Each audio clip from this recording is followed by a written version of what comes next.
Hello students, welcome to IFAS.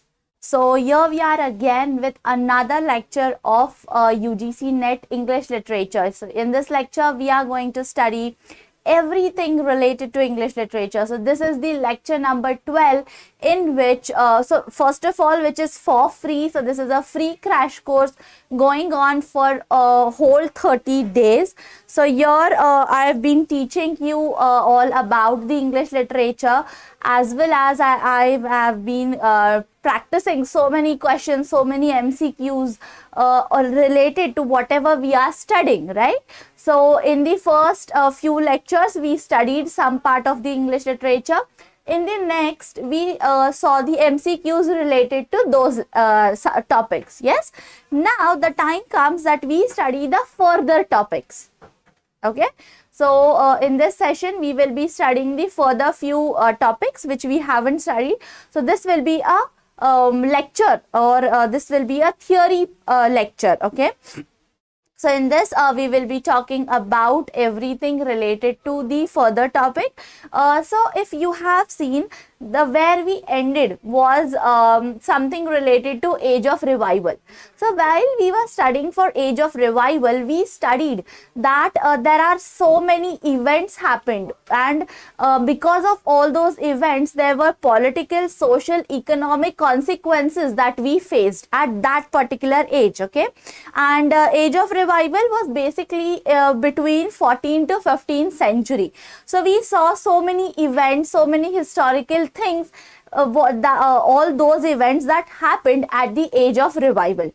And now we are going to study for the famous writers of that age. Okay, so we haven't studied those in our past lecture, so that is what we are going to study in today's class. Okay, so so that we can start the lecture as soon as possible, just share this link with all of your friends, subscribe to the channel, press the bell icon so that you will be notified as soon as I post any new video, any new notification, anything, any information related to UGC NET English. Okay, and you will be also notified to the further lectures that I will come up with. Okay, so जल्दी से जल्दी share कर दीजिए सारे आपके दोस्तों के साथ इस लेक्चर को, so that we can start with the session. Hello Deepak. Yes, very good evening to you. जल्दी से जल्दी आपके सारे फ्रेंड्स के साथ इस लेक्चर को शेयर कर दीजिए. सो जब तक आप शेयर कर रहे हैं, know this thing that you have to subscribe to the channel. You also have to tell all of your friends to subscribe to the channel, so that अगर आप यूजीसी नेट के एस्पायरेंट्स हैं तो आपको UGC net related जो भी information होगी, study related, वो सब हम टाइम टू टाइम बताते रहते हैं. Okay. Hello Revati, very good evening to you. Yes, good evening Disha.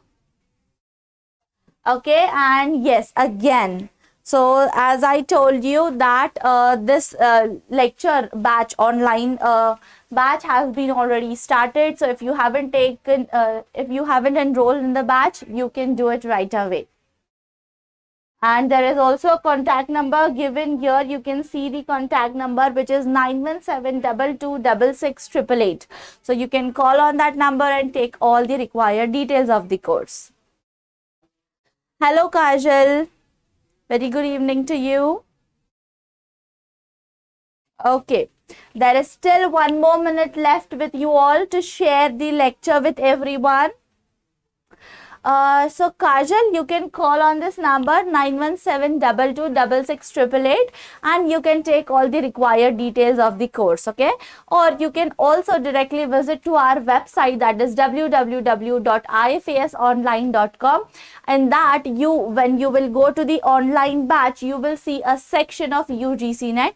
You can click on that section and everything will be displayed to you on our website itself. Okay. Very good, Ankit. Thank you so much for sharing this video with all of your friends. Okay. So, yes, very well done. So, Kajal, the link is already provided to you. So, you can directly click on the link and you will be directed to the actual content of the course. Okay. So in the course, you will also get to know that how I have structured all the courses, okay, or in which way, because students get confused when they hear just drama or just fiction, just non-fiction. They exactly don't know how to study all these parts or how many dramas to study, which so they only know the genres, but they don't know that which age of genre we are talking about, yes, or what kind of drama we have to study for this, how many dramas we have to study for the course, right, or for the exam. So everything I have given it to you in our batch. So I'll be teaching each and every topic in detail. I will be teaching you everything related to the UGC NET in detail and topic wise, and I'll be also solving all the live doubts of yours, okay. Then there will be multiple practice questions given to you which you have to solve it, through which n number of questions you will be able to practice, okay, because as you all know that practice is the only key for the success, right? So practice makes man perfect, and when you will be perfect, it is impossible for anybody to stop you from getting your goals or from achieving or from qualifying your exams, yes. Okay, so still I can see there are very few students who have joined in. So those who haven't shared this link with your friends, do it right away so that they won't miss the studies, okay. So now yeah, here is the details as well for the course. You can see this thumbnail as well for the course details.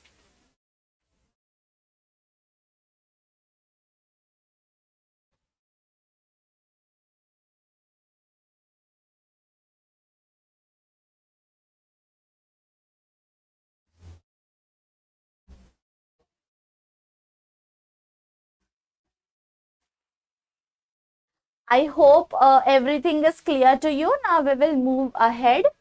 So yes, another important thing, if you are not sure whether to enroll in the course or not, you can definitely have look at the features of the course. You can have pay attention to the app features as well, so that you will get an idea and you can compare this with some other coaching classes, and you will understand that what extra you are getting from IFAS, yes. And you can also enroll for the free 7 days demo sessions, which are absolutely free. For those, you don't have to pay a single penny, and after attending those 7 days free demo course, then you can decide whether you want to pay the fees or not, okay. So that is another important benefit you are getting, which you will not get anywhere apart from IFAS, okay. So this is also you have to remember.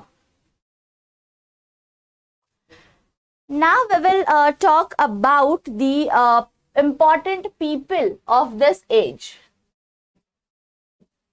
So when we talk about the important people of this age, I guess this word is not clear to you. I'll write it down.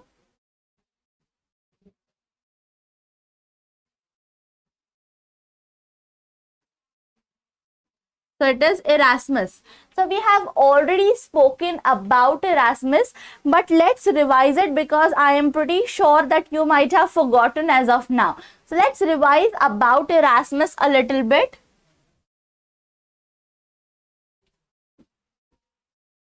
Just give me a second. Yeah.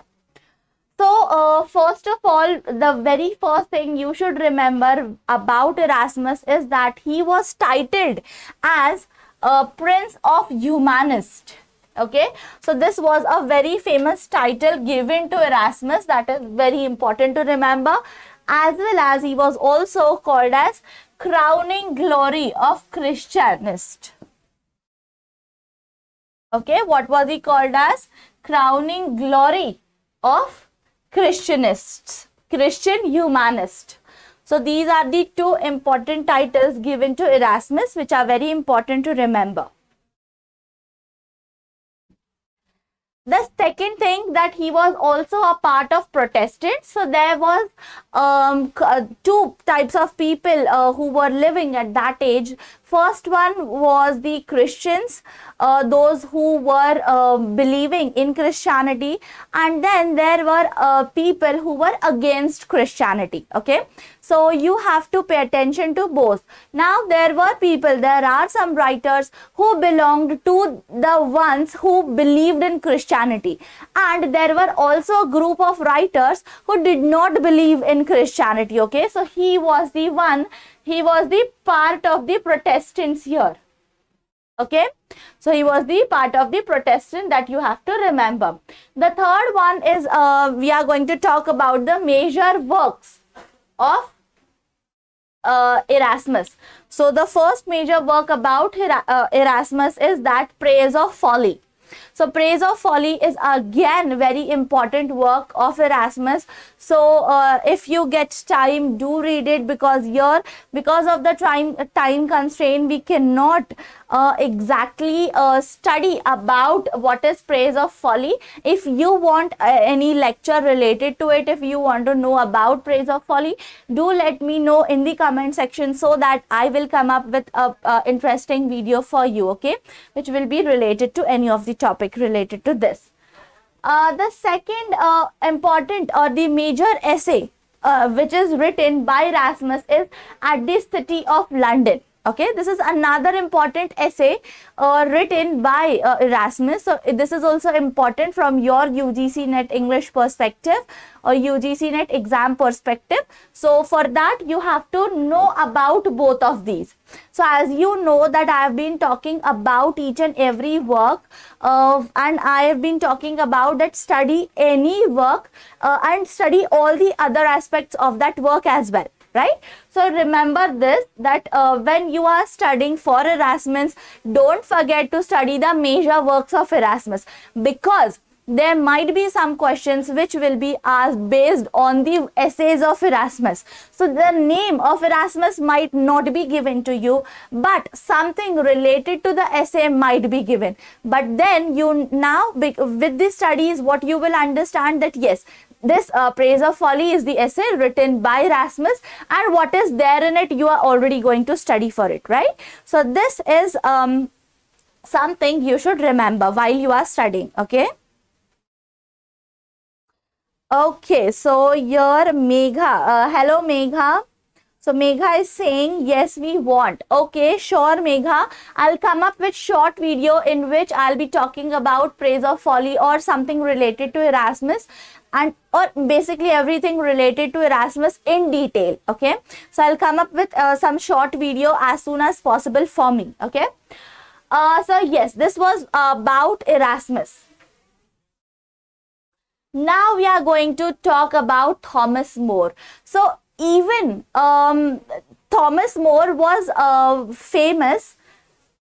He was not only famous, but he was very well known for his work Utopia. Okay, so even if you don't know about Thomas More, you might know about his work named as Utopia. Yes, so in this we are going to talk about Thomas More now. So Thomas More was famous, even famous than he was more famous than Erasmus. Okay, so remember this thing. So now here we are going to talk about Thomas More. So the very first thing about Thomas More, which was also asked in your exam, was that Thomas More was so basically, there was this myth, or there was this concept or misconception basically, which said that Thomas More was against the Henry VIII and Catherine's marriage. But no, that wasn't the case. Basically, he was supporting them. Okay, so actually he was supporting them, and he was against the divorce of theirs. Okay, so he was against the divorce. He wanted to last their marriage. Okay, he wanted to keep their marriage safe. But people said in so many writings of that age, you will find that they are telling that Thomas More was against Henry VIII and Catherine's marriage. But no, that wasn't the case. So I will just write it down for you all so that it will be remembered by you, that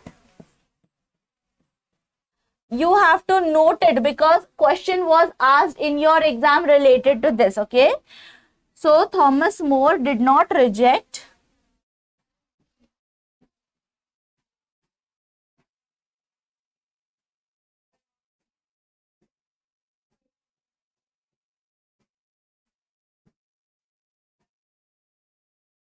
the marriage of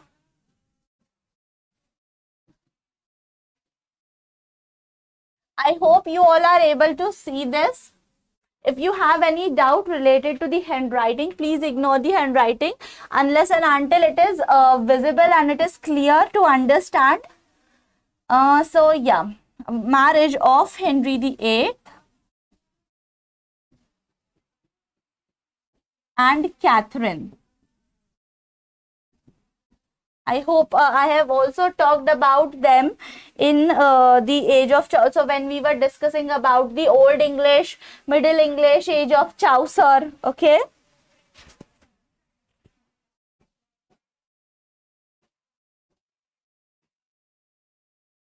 Arrogant. So basically, rather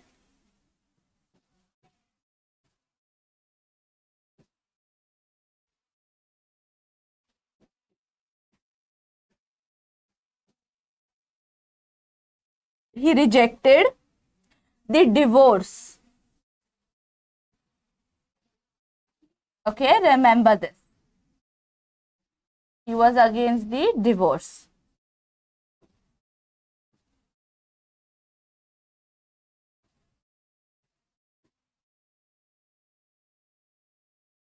Got it? And so in other words, it was also said that he rejected the annulment.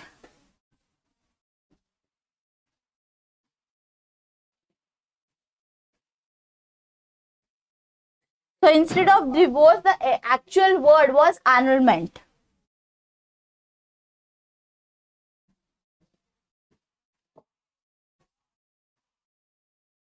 Okay, of Henry VIII and Catherine of Aragon.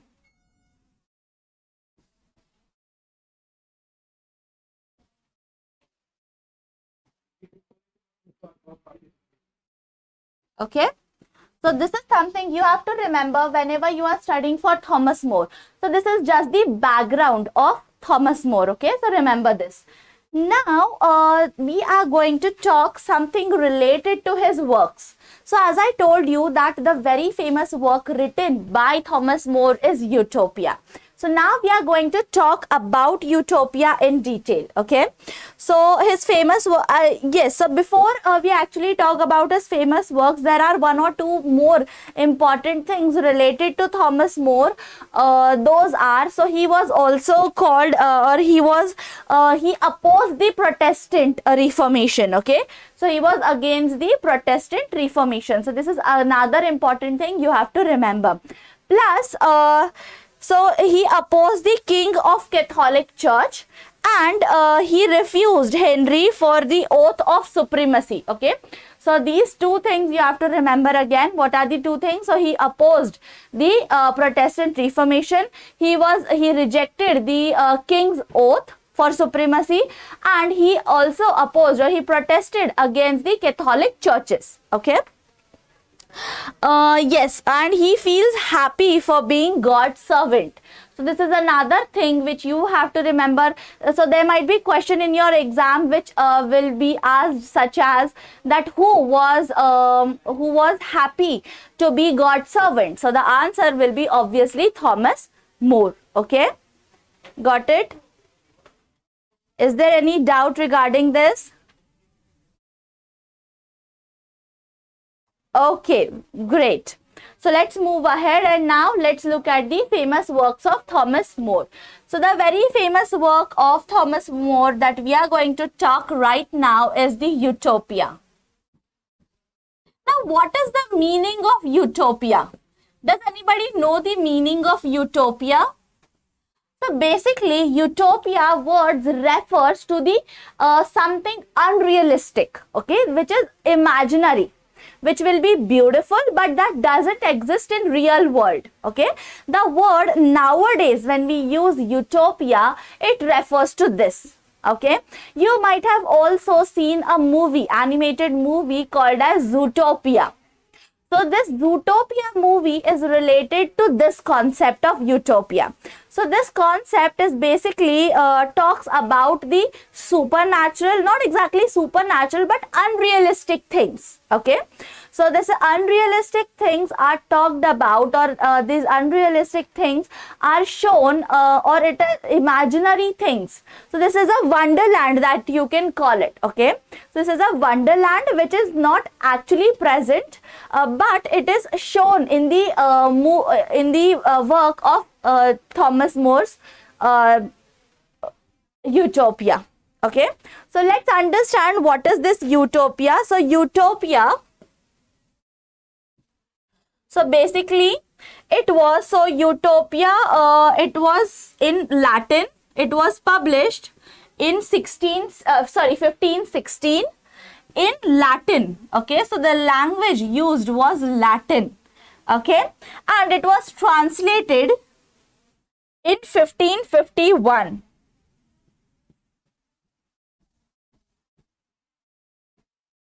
Translated in 1551. Okay, so now there is this one question I want to ask you, that who translated utopia? Okay, so this question I have also kept for the contest. So how you can give the contest is very simple. You just have to download the app, and there you have to register yourself. So as soon as you will register yourself, you can give the free contest on it. Okay, so there will be different questions based on the topic that we are studying right now, and you can give the contest based on those. And when you will give the contest, you will also get the discussions or the answers or the solutions in the video form of it. Okay, the answers are also provided, as well as the solution for the answer is also provided. Okay. Yes, Ankit, the registration for the app is absolutely free. Yes, Deepak, absolutely correct. So the place that appears only in your imagination. So the place is very beautiful. So we all might have one such place which is imaginary, which is not present in the real world.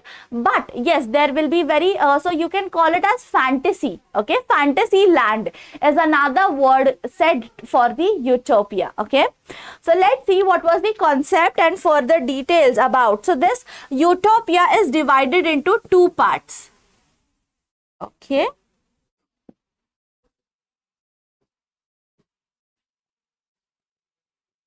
So it is divided into two parts. Which are these two parts? First part is called as Raphael Hythlodius.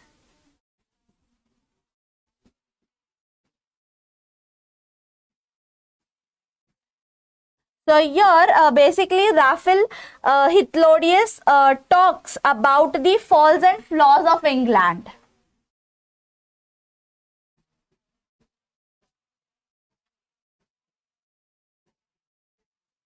Talks about flaws of England. Okay. And the second part of it is called as, it is the description of utopian society.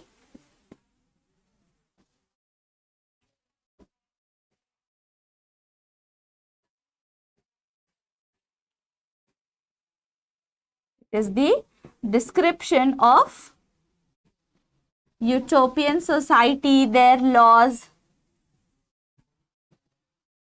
their lifestyle,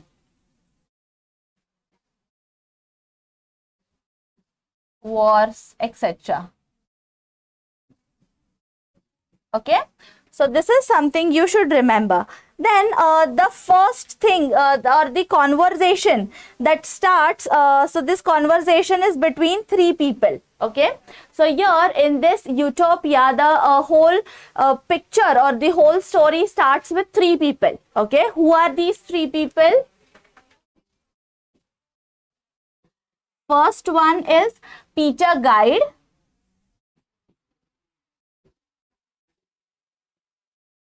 Okay, second one, the second person is Thomas More himself.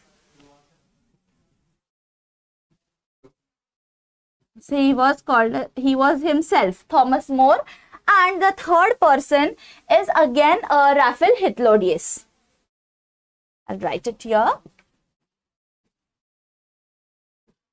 Now I'm just writing Raphael, and you already know that who I'm talking about. Okay, so it is Raphael Hythlodius.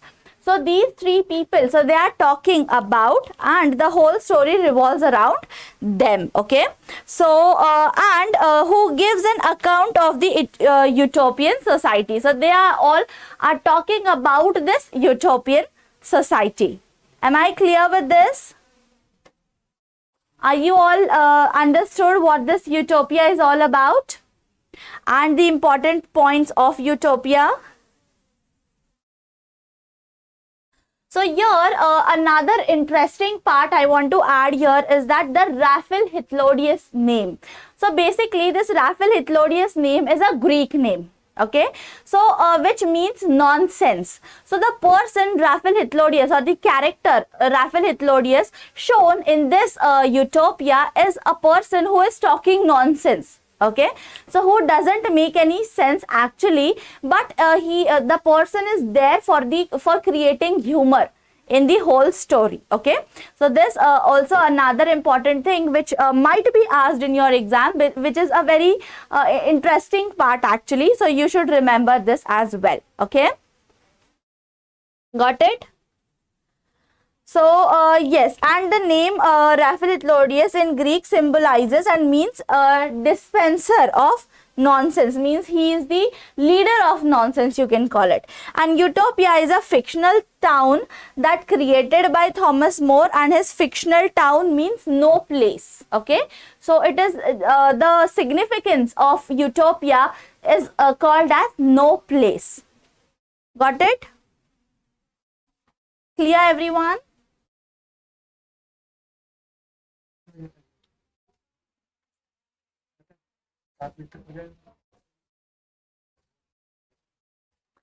Is it clear to everyone? Okay, so now yes, I'll write it down here for you so that it will be remembered by you all. No place, it's fictional town. Okay, what is it? It is called as a fictional town. Am I clear? Now we have done with Thomas More. We have seen about the utopia. The rest, what is there in the story, you can find it out on your own. There is also a very beautiful movie on utopia. You can watch that movie. You can also watch Zootopia, which is another important movie, which is actually based on the animal fantasy world. Okay, so it is also a very beautiful movie. You can watch that as well to get an idea that how utopian society is all about. Okay, so yes, now we are going to talk about William Tyndale. Now, who was William Tyndale? So William Tyndale was the best known for the translation of Bible. So basically he was famous for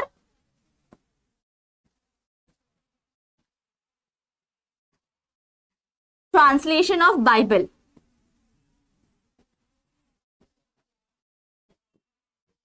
Okay, so remember this, what was William Tyndale famous for? So Tyndale's Bible is again very famous and you can read it. So it is Tyndale's version of the Bible. Okay, he has not written the original Bible, but you will find his version of the Bible. Okay, or the translated version of the Bible. Okay, The next important thing, that Tyndale was deeply influenced by Martin Luther.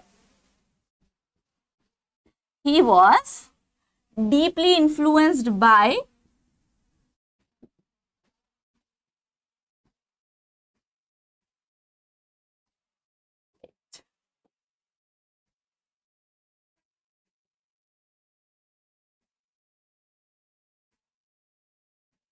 Martin Luther. That is why in most of his writings you will find something related to Martin Luther. Okay. The next important thing about Martin Luther and also Reformation. Okay. Then another important thing about William Tyndale is that when he died, his last words were, "Please open the eyes of the England's king and make him able to see the truth." What were the lines? Please open the eyes of England's king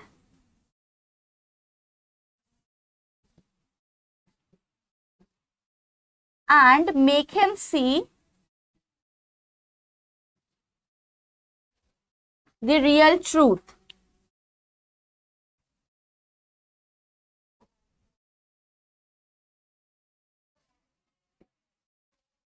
The truth. Okay.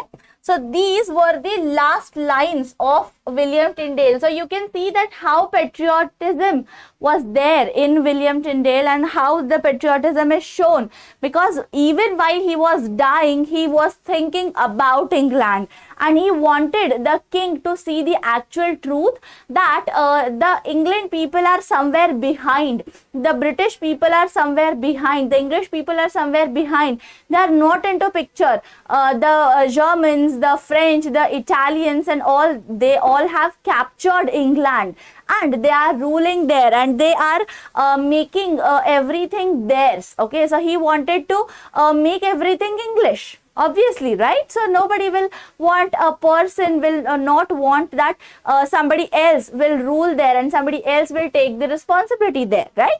That is why he was very much into, and his last words were, "Please open the eyes of the England's king and make him see the truth." Okay, so these are the last lines of William Tyndale. So there might be questions asked in your exam that what were the last words of William Tyndale. Okay, or they might also give you the last words and they will ask you that who, so while dying, who said these words. Okay, so then you should know that it was William Tyndale. Got it? Yeah. Now we are going to talk about the William Tyndale's Bible.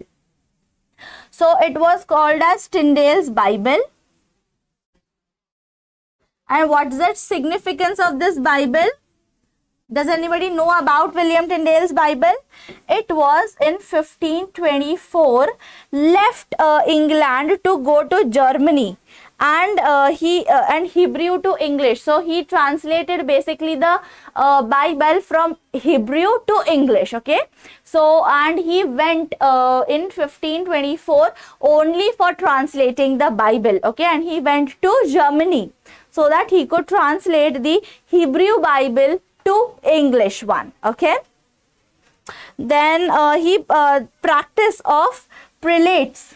He commemorates the divorce in the work and criticizes the decision here. Okay, so what is the name of it? Practice of prelates.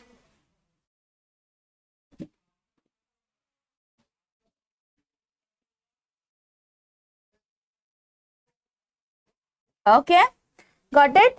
And in that he talks about his divorce and he regrets that. Okay, and he criticized the divorce.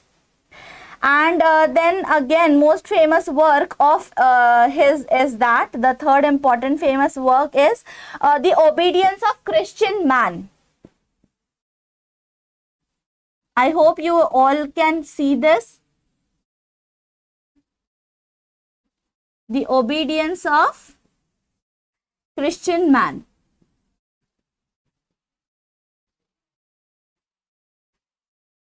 Okay. So these are the three basic important famous works of William Tyndale. Which are the three? First one is Tyndale's Bible.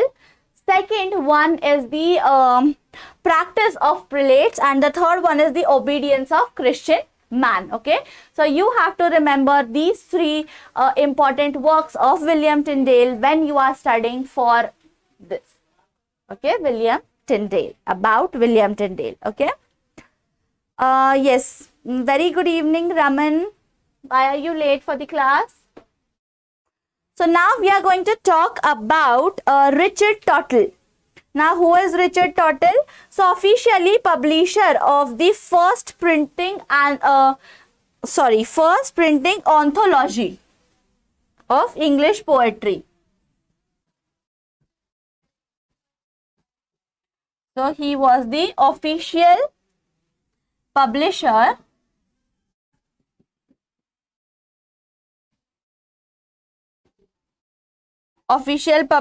of first printing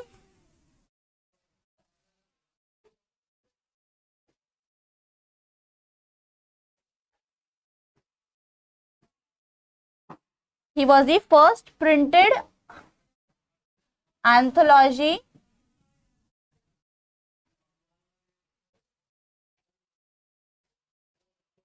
of English poetry. Okay. The second important thing you should remember about Richard Tottle is he wrote the William Baldwin's a treatise of moral philosophy containing the saying of the wise. Okay, and he was also very much famous for Thomas More's a dialogue of comfort against tribulation and his works. Okay, so these are some of the important, so I'll just write it down for you all. So it was William Baldwin's. Okay,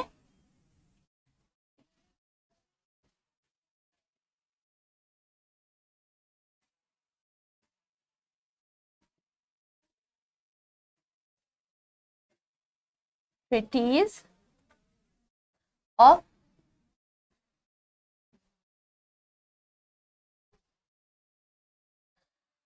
moral philosophy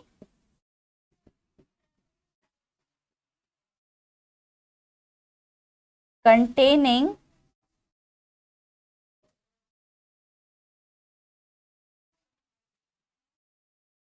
the saying. So the saying is very important. Okay, what was the saying? The saying of wise. Okay, remember this. This is a very important note about Richard Tottle. Got it? Now we are going to, so there is one more important note that you have to remember about Richard Tottle is that there are in total 24 actual sonnets in the Tottle's miscellany. So there are 54,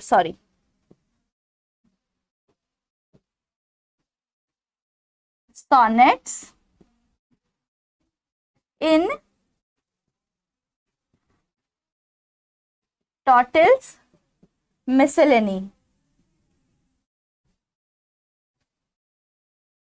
Okay, and these include 9 sonnets from unknown authors, then 3 sonnets from Nicholas, and 15 from Surrey, and 27 from Watt. Okay, so this is also important to remember. And the major work written is again this Tottle's miscellany. Okay, this is very famous work written by Richard Tottle. Now we are going to talk about Thomas Wyatt. So here when I told that 27 sonnets were written by Wyatt, so this I am talking about Thomas Wyatt. Okay, so for whom which we are going to talk about. Okay, so Thomas Wyatt was called as father of sonnets. What was he called as? Father of sonnets. Okay, and important is not, he was not too important. So this is the only thing you have to remember about Thomas Wyatt, that is he was called as the father of sonnets. Okay, so that's the only important thing you should remember from your exam perspective. Got it?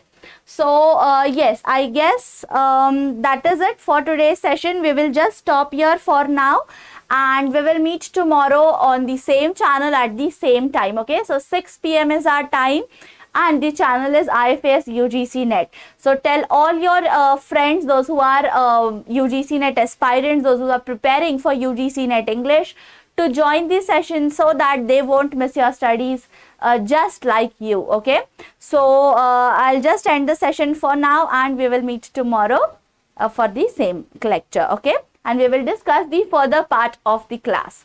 So this is it from my side, and thank you so much for your patient listening. And till the time we meet next, happy learning.